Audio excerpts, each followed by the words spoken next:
राधे कृष्णा आप सभी को। कार्तिक मास महात्म्य अध्याय 27। राजा पृथु पूछते हैं, हे नारद जी, भगवान का अत्यंत प्रिय भीष्म पंचक व्रत कैसे प्रसिद्ध हुआ? तब नारद जी कहने लगे, हे राजा पृथु, यह व्रत आदिकाल से है, परंतु बीच में लुप्त हो गया था। फिर यह कैसे प्रसिद्ध हुआ, सो कथा हम तुमसे कहते हैं, सुनो।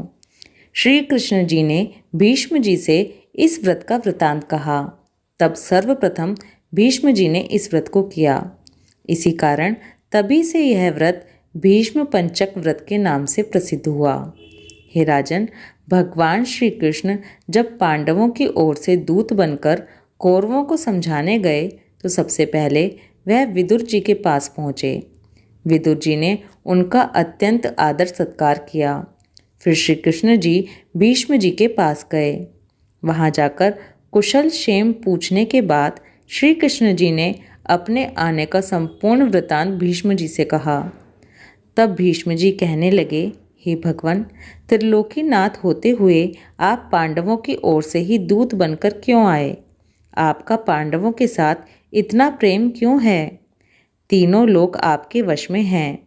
तब पांडवों के पास ऐसा क्या वशीकरण मंत्र है, या उन्होंने ऐसा कौन सा व्रत, तप या यज्ञ किया है जिसके कारण आप उनके वश में हो गए हैं? तब श्री कृष्ण जी हंसकर बोले, हे गंगापुत्र, यद्यपि यह अत्यंत गुप्त वार्ता है, फिर भी मैं आपसे कहता हूँ। उन्होंने एक ऐसा व्रत किया है जो मुझे अत्यंत प्रिय है, इसलिए मैं उनके वशीभूत हूँ। अब मैं उसका वृत्तांत तुमसे कहता हूँ। पूर्व काल में उज्जैन नगरी में 5 ब्राह्मण, कवि, शुचि, दृढ़, दंत और हंस नाम वाले निवास करते थे। तीनों ही वेदों को जानने वाले, रूपवान, युवा अवस्था को प्राप्त, गंधर्व विद्या में अति प्रवीण थे। वे अनेक देशों में घूमते फिरते तथा अपनी गान विद्या का प्रदर्शन करके खूब द्रव्य प्राप्त किया करते थे। एक समय वह मथुरापुरी में सुवेद नाम वाले राजा के पास आए।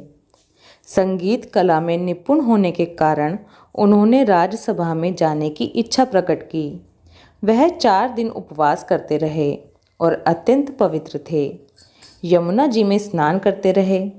फिर उन्होंने किसी से राजा का संपूर्ण वृतांत सुना। उसने बताया कि राजा की कादम्बरी नाम वाली एक भोग पत्नी है। वह संगीत विद्या में निपुण, राग तथा कंठ में अत्यंत प्रवीण, नाचने में दक्ष तथा रूप यौवन में अद्वितीय सुंदरी है। वह प्रतिदिन एकांत में राजा के सामने नृत्य करती तथा गाती है। ऐसा सुनकर ब्राह्मण ऐसे स्थान पर जाकर खड़े हो गए जहाँ से नृत्य तथा ताल का शब्द सुनाई पड़ता था। फिर राजा के पास आने वाले जाने वाले लोगों के समीप जाकर कहने लगे कि बहुत ही दुख की बात है कि राजा के पास नृत्य कला का जानने वाला कोई नहीं है। वीणा में 2 तार ढीले हैं, तार बराबर नहीं हैं, बाजे में नृत्य शुद्ध नहीं है। इस प्रकार की बातें वह प्रत्येक किसी से कहते रहे। तब तक किसी ने यह बात राजा से जाकर कह दी। राजा तत्काल जहाँ पर कादम्बरी का नृत्य हो रहा था उन 5 को बुलवा लिया। वहाँ पहुंचकर उन्होंने राजा को आशीर्वाद दिए और बैठ गए। कादम्बरी ने उनको संगीत विद्या में अति निपुण समझकर विशेष नृत्य किया। जब उसने चक्र में ताल दिया तो उन ब्राह्मणों ने उसको रोक दिया। उसने चक्र छोड़ यथा योग ताल दिया, मगर चक्र खंडित नहीं किया। इस तरह कादम्बरी का रूप और गुण देखकर वह 5 उस पर मोहित हो गए। कादम्बरी भी 5 को देखकर उन पर मोहित हो गई। उसने रात्रि को चोरी छुपे ब्राह्मणों के पास अपनी एक सखी के हाथ यह संदेश भेजा कि तुम 5 में से एक प्रतिदिन नगरी से दूर उत्तरी कोण में यमुना तट के समीप जन शून्य लताओं से ढका हुआ अनंत नामक तीर्थ है। वहाँ पर मेरे पास आकर अपनी अपनी विद्या तथा गुण का प्रदर्शन करो। मैं भी वीणा तथा राग की अपनी कुशलता दिखाऊंगी। भगवान कहते हैं, हे भीष्म जी, एक ब्रह्मचारी जो मेरा भक्त था, दुष्ट संगति के भय से गांव से अति दूर वहां रहता था। उन दिनों वह भीष्म पंचक व्रत करता हुआ देवालय में मेरा पूजन करता था। कार्तिक शुक्ला एकादशी के दिन उन संगीतज्ञ ब्राह्मणों में से कवि नाम वाला ब्राह्मण वहां पर आया। कादम्बरी भी मुनि के उस स्थान पर पहुंच गई। वहां मुनि ने जिस प्रकार पूजा की, उस कवि नामक ब्राह्मण ने भी उसी प्रकार भगवान का पूजन किया। उसके बाद वीणा लेकर गान करने लगे। उस मुनि ने क्योंकि अपना मन जीता हुआ था, इस कारण उसने गान सुनकर भी क्रोध नहीं किया। सारी रात कादम्बरी और कवि गायन और नृत्य करते रहे। मुनि को गोबर का आचमन करते देख कवि ने भी वैसा ही किया।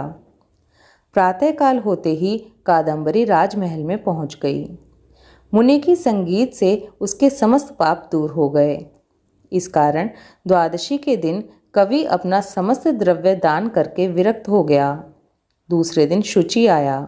उसने भी कादम्बरी के साथ रात्रि भर नृत्य गायन किया और मुनि की भांति हमारा पूजन करके गौमूत्र का आचमन किया। फिर प्रातःकाल होते ही वह भी अपना धन आदि दान करके विरक्त हो गया।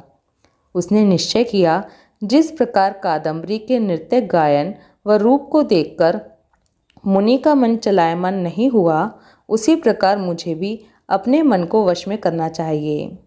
त्रयोदशी के दिन दृढ़ नाम वाला ब्राह्मण कादम्बरी से मिलने आया और नृत्य गायन करने के बाद मुनि की तरह पूजन करके गऊ का दूध पीकर विरक्त होकर चला गया। चतुर्दशी को वहां पर दंत नाम वाला ब्राह्मण आया और पहले वाले अपने बंधुओं के समान कादम्बरी के साथ नृत्य गायन करके मुनि से बचे घी का पंचामृत करके शुद्ध चित होने के कारण विरक्त हो गया। सबसे अंत में पूर्णमासी को हंस नामक ब्राह्मण ने आकर मुनि को देख उनको नमस्कार किया और यमुना में स्नान कर आंवले के वृक्ष के नीचे बैठकर श्राद्ध कर्म किया।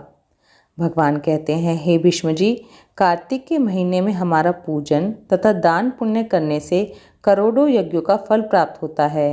अतएव हंस नामक वह ब्राह्मण सत्संग, पूजन तथा मुनि के बचे हुए दही का पान करके विरक्त हो गया और अपना सब धन दान करके तीर्थ यात्रा को चला गया।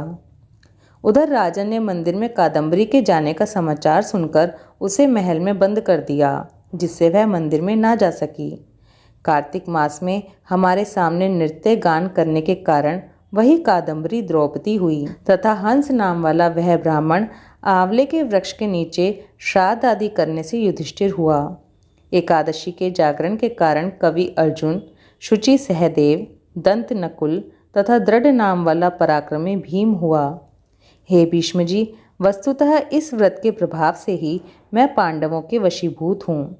अब तुम्हारे द्वारा यह पंचक व्रत किए जाने से यह तुम्हारे नाम से ही विख्यात होगा, अर्थात भीष्म पंचक व्रत कहलाएगा।